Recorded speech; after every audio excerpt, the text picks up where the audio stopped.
Que Deus nos guarde e que nos mantenha sob a sua paz. Corria o ano de 1857, quando ela nasceu.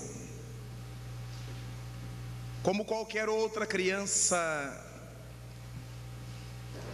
traria para o seu lar as esperanças de tempos felizes. Como qualquer criança, representava um cântico de ternura nos braços dos pais, de classe social pobre, mas dignificada pelo trabalho. A menina começou a crescer e logo mais, antes de completar os 5 anos de idade, foi compelida a ver a mãe partir para a imensidão da imortalidade. E órfã, manteve-se sob o carinho de seu pai e da velha avó, que atendiam-lhe as necessidades fundamentais do começo. Mas aos 9 anos, seu pai, pescador,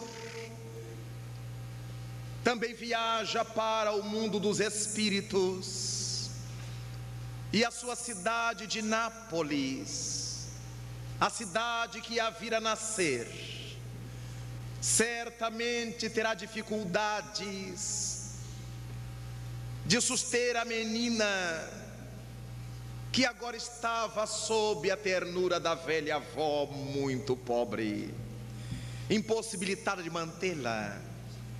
Providenciaram ela e os amigos um internato religioso para que a menina pudesse então conseguir a cultura, uma formação, e sair de lá quando pudesse manter-se na própria vida.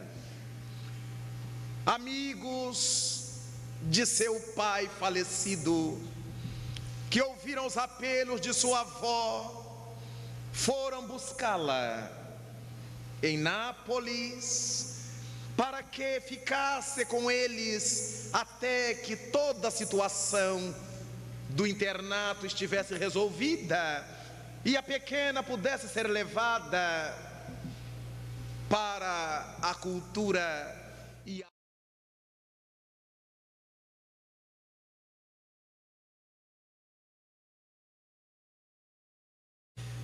Mas era exatamente o tempo em que a Europa toda se agitava em torno dos fenômenos parapsíquicos. Desde Paris, nos recuados anos 50, as pessoas falavam que as mesas respondiam a perguntas, que os móveis se moviam sob a ação das mãos espalmadas, e dessa maneira se constituía numa verdadeira epopeia a possibilidade das famílias reunidas fazerem seus móveis se agitar, as suas pequenas mesas responderem sim ou não, através de uma batida ou 2 batidas respectivamente com os pés. A família que albergava a menina fazia-a dormir muito cedo, para que ela ajudasse no dia seguinte nos afazeres. Era desse tipo de família que mantém crianças sob seus cuidados, afirmam que criam como filhos, mas em verdade as crianças fazem todo o serviço da casa, são empregados, que os empregadores teimam dizer: eu crio como filha, mas os filhos verdadeiros não fazem essas coisas que essas crianças emprestadas fazem. E a menina vivia assim. Durante o dia ajudava nos serviços da casa, à noite se recostava para que o casal então pudesse receber as visitas. as conversas se alongassem, e numa dessas conversas intermináveis de gente chique, uma das criaturas lembrou-se dos episódios de Paris, e que agora já tinha um lugar também em Roma. As pessoas reunidas estendiam as mãos sobre os móveis, e os móveis se moviam, se agitavam, respondiam: que tal uma tentativa? Estavam ali as 4 pessoas adultas e resolveram acercar-se da pequena mesa de centro de sala e estenderam as mãos sobre o móvel, e o móvel não se moveu. Mudaram de posições e tudo continuou como antes. O visitante lembrou ao dono da casa que havia lido que o número de pessoas influenciava na ocorrência do fenômeno. Se houvesse um número maior de pessoas, certamente o fenômeno dar-se-ia. E eles se lembraram de que no quarto, dormindo, estava a pequena, agora com 10 anos de idade, e quem sabe a presença dela pudesse somar e ajudar a que o fenômeno ocorresse. A dona da casa ergueu-se, foi até o quarto, despertou a pequena e trouxe-a à sala, envolvida nos roupões sobre as roupas de dormir. A menina, assustada diante daquelas pessoas que ela desconhecia, assentou-se onde foi determinado que o fizesse, e no momento aprazado a dona da casa lhe disse: agora estenda as mãos. Todos estenderam as mãos, e a pequena também, muito trêmula, desconfiada, sem saber de que se tratava. E quando ela estendeu as pequenas mãos, a mesa se agitou. Todos recolheram as mãos assustados, mas a sensação era excitante. A mesa se havia movido. Eles poderiam agora lograr êxito. Nova tentativa. Todos estenderam as mãos, determinaram a pequena que também o fizesse, e a mesa se ergueu no ar. Novamente baixou, tornou a erguer-se. Eles recolheram as mãos. Os corações palpitavam na excitação, na febricitação daquele momento. Resolveram então, por desencargo de consciência, saber, já que estavam ligados numa rede em paralelo, quem sabe qual de nós é o detentor dessa força. E a partir dos adultos, um após outro, foi estendendo as mãos para ver se conseguia, e nada.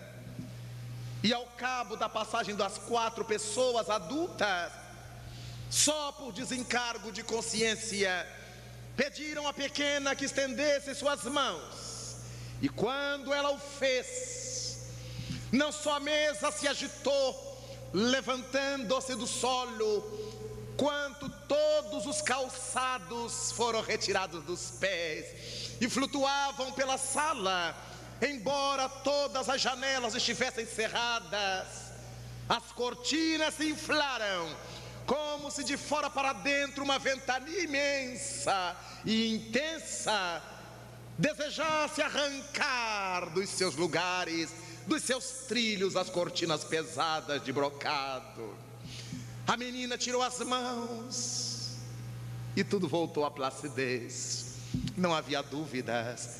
Era ela, a portadora daquela energia capaz de fazer com que os móveis se agitassem e outros tantos fenômenos que causaram verdadeiro frisson à família, aos amigos que agora desistiam de mandá-la ao internato, porque descobriram que tinham uma atração notável em casa para as visitas de outros amigos.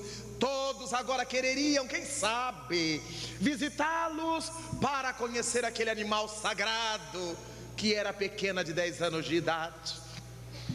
A partir dali, ela não foi mais para o internato religioso, mas também não pôde nunca mais dormir tão cedo, porque todas as noites os donos da casa tinham amigos que depois do jantar, nas conversas, queriam assistir aos fenômenos, e agora ninguém mais se acercava da mesa, todos assistiam a pequena estender as mãos, e todas as coisas podiam acontecer a partir de então.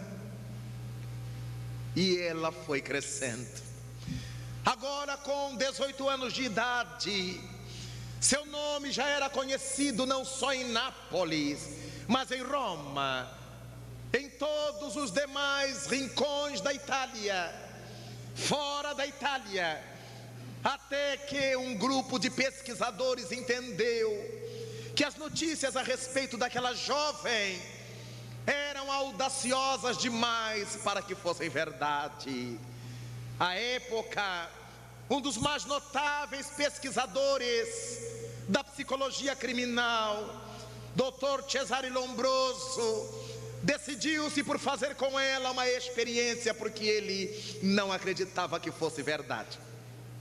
Preparava-se até para escrever um libelo contra a mediunidade, que ele desconhecia, mas iria escrever contra, baseando-se na sua autoridade acadêmica, nos conhecimentos que tinha sobre a psicologia humana, sobre a criminologia. Então, ele, que fora o grande astro da teoria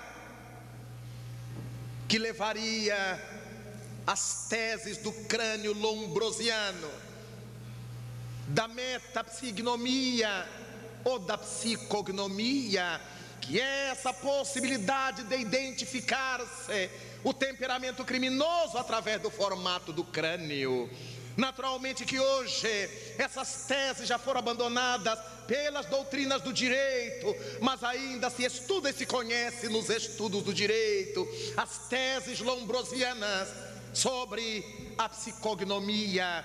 Ele então, do topo dessa autoridade, desejava escrever contra a mediunidade. Organizou-se junto com a família que hospedava a jovem uma viagem para que ela fosse levada até o centro de Nápoles. Ele iria até lá com outros amigos pesquisadores para fazer o tirateima. Chegaram então a Nápoles, e a jovem tranquila, uma jovem italiana como as outras, nariz aquilino, rosto sardento, a cabeleira basta, ora solta, ora presa por um lenço artisticamente posto, era sorridente, tranquila, parecia quase ingênua.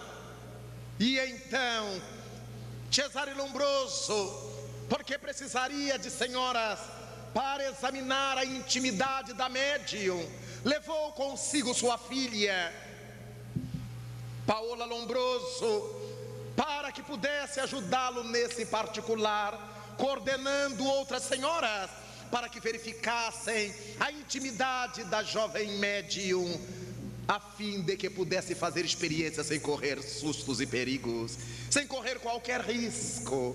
Paola Lombroso conheceu a jovem e tornou-se dela muito amiga.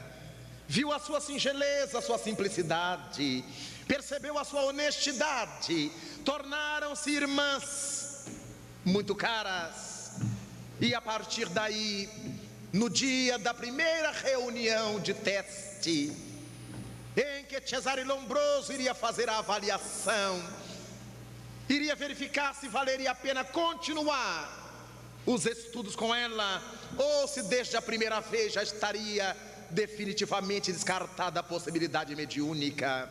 A jovem foi levada à grande sala, e era a casa de uma família amiga de Lombroso. Ceder ao salão para que fosse realizada a atividade. E nesse salão havia uma imensa mesa de tampo de mármore, de Carrara, os pés de ferro para sustentar o mármore, e as 12 cadeiras de alto espaldar, já que a família era grande, e os sábios organizaram de tal forma o ambiente que todos ficaram por detrás da mesa, de frente para onde estaria sentada a jovem médium. Ela foi devidamente vistoriada, examinavam-se as partes íntimas do corpo, dava-se-lhe vomitório para que tivessem a certeza de que ela não levava no estômago nenhuma substância que pudesse produzir qualquer efeito indesejado no momento. Era atada ao espaldar da cadeira por um lençol que lhe prendia o tórax. Os braços eram atados aos braços da cadeira e os pés, através dos tornozelos, eram ligados a eletrodos para que qualquer movimento da jovem pudesse ser detectado por eles, mesmo diante da luz do dia, já que a reunião fora à tarde, e mesmo com as cortinas, a luz do sol filtrada deixava bastante claro o ambiente. O doutor Cesare Lombroso estabeleceu que podiam começar. A cabeça da jovem médium pendeu, e quando se levantou, já não era ela que falava, era uma voz máscula, gutural, forte e altiva, que se dirigia ao sábio, dizendo que tudo estava pronto para que ele pudesse iniciar o trabalho. Assentiu Lombroso. A cabeça da médium pendeu de novo, e dos seus orifícios faciais começou a evolar-se uma substância branco-leitosa, das narinas, dos canais, dos ouvidos, da boca, dos olhos, e essa substância que parecia viva, porque modulava no ar e ia desaparecendo, confundindo-se no ar que respiravam. Dali a pouco, a mesa de tampo de mármore e pés de ferro, que aqueles homens não conseguiam sequer arrastar, começou a flutuar como se fosse uma pluma. Ergueu-se, balançou e fez menção de que iria comprimi-los contra a parede. Naturalmente os sábios se assustaram, porque se deram conta de que era a mesa de mármore. Alguma coisa muito séria estava acontecendo. A mesa voltou ao lugar, baixou, e eles respiraram aliviados. Novamente a cabeça da médium se impertigou, e a mesma entidade tomou a palavra, dirigiu-se a Lombroso, perguntou-lhe o que tinha achado da primeira demonstração. E ele respondeu, ainda quase cético, que tinha achado muito interessante, mas alguma coisa que ele não conseguia compreender. Houvera feito aquela mesa imensa e pesada levantar-se no ar, e o espírito que se comunicava falou-lhe: se quiser, poderemos fazer alguma coisa mais especial, aguarde-nos. Novamente a cabeça da médium pendeu, as mesmas substâncias começaram de novo a evolar-se, e dali a pouco mais, da intimidade da casa, que estava vazia, de uma porta separada do ambiente da sessão por uma cortina, a cortina se abre e aparece uma senhora de pequena estatura, com a cabeça velada, se dirige aos sábios com passos vagarosos, e diante deles retira o véu e saúda o líder. Mio fiol.